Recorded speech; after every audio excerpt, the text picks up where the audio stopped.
مودی کو بڑک کے مارنے کی عادت ہے۔ آپ اس قوم سے مخاطب ہیں، بھارت کو تاریخ اور تاریخ کے اسباق کو کبھی نہیں بھولنا چاہیے۔ مطلب اس کے جو پائلٹ تھے یہاں کے چائے پلا کے ان کو بھیجا گیا، تو یہ بہت ہی شرمناک تاریخ ہے انڈیا کی اس حوالے سے۔ یہ صرف دیوانے کی بڑکے ہیں یا مولا جٹ کی بڑکے ہیں جو مودی صاحب یہ اور بی جے پی یہ سمجھتی ہے کہ الیکشن کے دنوں میں ان کے کام آتی ہیں عوام کو بے وقوف بنانے کے لیے۔ اتنا غیر ذمہ دارانہ رویہ انڈیا کا کسی بھی مہذب ملک کو قابل قبول نہیں ہے۔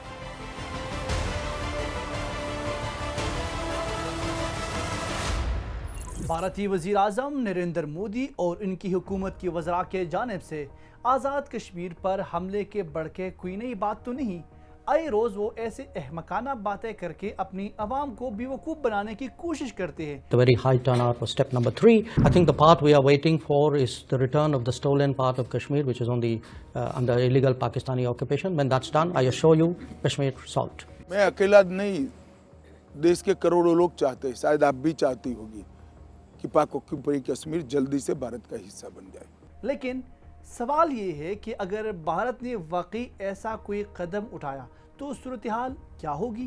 کیا یہ مودی حکومت کی ایک اور سیاسی چال ہے یا پھر جنوبی ایشیا کو جوہری جنگ کے دہلیز پر لے جانے کے دانستہ کوشش ہے؟ انڈیا کی طرف سے بہت ہی بکواس بات ہے۔ مودی کو بڑک کے مارنے کی عادت ہے، مودی کو ایسی انشنٹ باتیں کرنے کی عادت ہے جو اس کی شخصیت کو تو شاید زیب دیتی ہیں کہ وہ جس نچلے درجے کا آدمی ہے، لیکن شاید کسی ملک کے بقول ان کے پردھان منتری یا وزیر اعظم کو یہ باتیں اتنے غیر ذمہ دارانہ بیان زیب نہیں دیتے جو مودی اور اس کے وزراء مسلسل کر رہے ہیں۔ کشمیر جو ہے وہ ایک نیوکلیر فلیش پوائنٹ ہے۔ صرف پاکستان اور انڈیا نہیں بلکہ چائنا کے بارڈرز بھی کشمیر کے ساتھ، اور کشمیر کا کچھ حصہ چائنا کے ساتھ بھی لگتا ہے۔ اور آپ کیا یہ سمجھتے ہیں کہ 3 ایسے ممالک جو کہ ایک نیوکلیر پاور رکھتے ہیں ان کو آپ اتنی غیر ذمہ داری سے کسی بھی جنگ میں الجھا سکتے ہیں؟ پاکستان کی حکومت اور فوج واضح کر چکی ہے کہ اگر بھارت نے کسی بھی قسم کی جارحیت کی کوشش کی تو اس کا بھرپور جواب دیا جائے گا۔ نہ صرف پاکستان بلکہ سرحد کے دونوں طرف بسنے والے کشمیری بھی بھارت کی کسی بھی ناپاک عزائم کے خلاف ڈٹ کر کھڑے ہیں۔ انڈیا کو یہ بات یاد رکھنی چاہیے کہ اس نے جب بھی ایسی کسی مہم جوئی کی کوشش کی ہے اسے منہ کی کھانی پڑی ہے۔ مطلب اس کے جو پائلٹ تھے یہاں کے چائے پلا کے ان کو بھیجا گیا، تو یہ بہت ہی شرمناک تاریخ ہے انڈیا کی اس حوالے سے کہ جب بھی اس نے کوئی ایسی دراندازی کی کوشش کی، اس نے کوئی اس طرح کے احمقانہ قدم کی کوشش کی، اس کو کتنا پوری دنیا میں شرمناک ایک رویہ دیکھنا پڑا۔ چائنا کی فورسز نے جب وہ پچھلے میرے خیال میں 2-2.5 سال قبل جب وہ کشمیر کے بارڈر پہ گیا تو چائنا کے فورسز نے جو انڈین فورسز کے ساتھ کیا وہ ایک تماشا تھا۔ پوری ہر جگہ پہ آپ دیکھیں سوشل میڈیا پہ اس کی میمز بن رہی تھی کہ کتنا تذلیل آمیز رویہ چائنا کی فورسز نے انڈیا کی فورسز کے ساتھ اختیار کیا۔ تو انڈیا جب بھی کوئی ایسی مہم جوئی کی بات کرنا تو دور کی بات، جب سوچے بھی تو اس کو یہ سب چیزیں دھیان میں رکھنی چاہیے۔ آپ اس قوم سے مخاطب ہیں، بھارت کو تاریخ اور تاریخ کے اسباق کو کبھی نہیں بھولنا چاہیے جب وہ اے جے کے بارے میں اس طرح کی سٹیٹمنٹس دیتے ہیں۔ اور اگر یہ اتنا آسان ہوتا تو بالا کوٹ سٹرائک میں جو کچھ ہوا اور بھارت کو اور بھارتی فضائیہ اور افواج کو جس ہزیمت کا سامنا کرنا پڑا، اور امریکہ کے یو ایس اے کے اس زمانے کے مائک پومپیو نے جو کتاب لکھی اس میں انہوں نے صاف لکھا کہ بالا کوٹ سٹرائک کے بعد بھارت کے پاکستان میں ہائی کمشنر کا ان کو فون گیا کہ پلیز ان کو اس سچویشن سے باہر نکالا جائے اور ان کی مدد کی جائے، یہ جو بھی تنازع کھڑا ہو گیا اس سے نکلنے میں۔ بھارت کی حکمران جماعت پی جے پی کو معلوم ہے کہ جنگی جنون کو ہوا دے کر وہ اپنے کمزور ہوتی ہوئی سیاست کو سہارا دے سکتی ہیں۔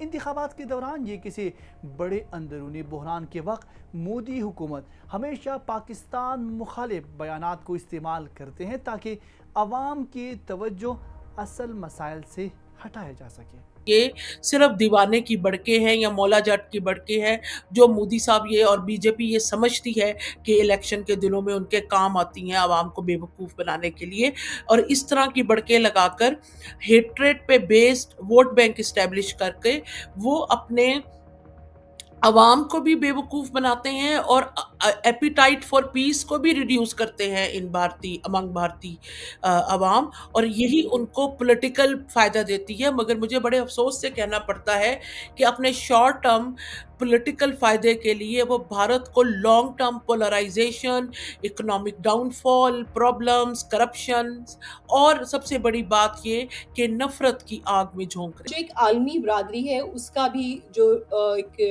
ذمہ دارانہ رویہ ہے وہ اس بات کا متقاضی ہے کہ وہ انڈیا کو اس کی حدود میں رکھے، اس کی اوقات میں رکھے، اور اس کو یہ بتائے کہ بھائی جو آپ کر رہے ہیں وہ بھی آپ کی اوقات سے بہت زیادہ ہے۔ آپ یہ دیکھیں کہ انڈیا کے حوصلے اس کی بدماشی کی وجہ سے اتنے بلند ہوئے کہ اس نے پاکستان میں، راولاکوٹ میں، لاہور میں، کراچی میں ہمارے جو کشمیری حریت پسند تھے ان کو شہید کیا، اور پھر اس نے یہی کوشش یو کے میں کی سکھوں کے ساتھ، پھر جب اس نے یہی کوشش کینیڈا میں کی نجر سنگھ شہید کے ساتھ، تو کس طرح سے کینیڈا جو ہے وہ کھڑا ہوا اپنے ایک سٹیزن کے حق کے لیے، اور اس نے انڈیا کو یہ بتایا کہ آپ پہ سفارتی پابندیاں بھی عائد کی جائیں گی، آپ پہ ہر طرح کی جو سینکشنز ہیں وہ لگائی جائیں گی اگر آپ نے اسی طرح کا بحیثیت ایک ملک غیر ذمہ دارانہ رویہ رکھا۔ لیکن اگر مودی حکومت نے یہ اپنا احمقانہ قدم اٹھایا تو اس کے نتائج تباہ کن ہو سکتے ہیں۔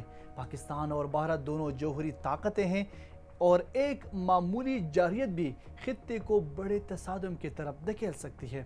عالمی برادری کو اس صورتحال کا نوٹس لینا ہوگا، کیونکہ جنوبی ایشیا میں جنگ کا مطلب دنیا بھر کے لیے سنگین خطرات پیدا کرنا ہے۔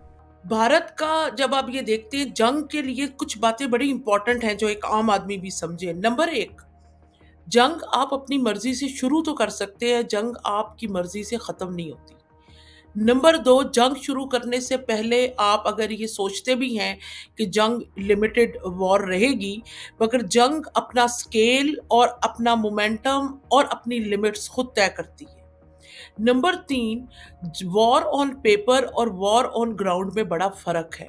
سوال یہ ہے کہ کیا مودی صرف بڑکے مار رہے ہیں یا واقعی وہ خطے میں آگ لگانے کے لیے تیار بیٹھے ہیں، اور اگر ایسا ہوا تو اس کا انجام کیا ہوگا؟ یہ وقت ہے کہ عالمی طاقت بھارت کی غیر ذمہ دارانہ اقدامات سے روکے، ورنہ ایک معمولی غلطی بھی پوری خطے کو تباہی کی طرف دھکیل سکتی ہے۔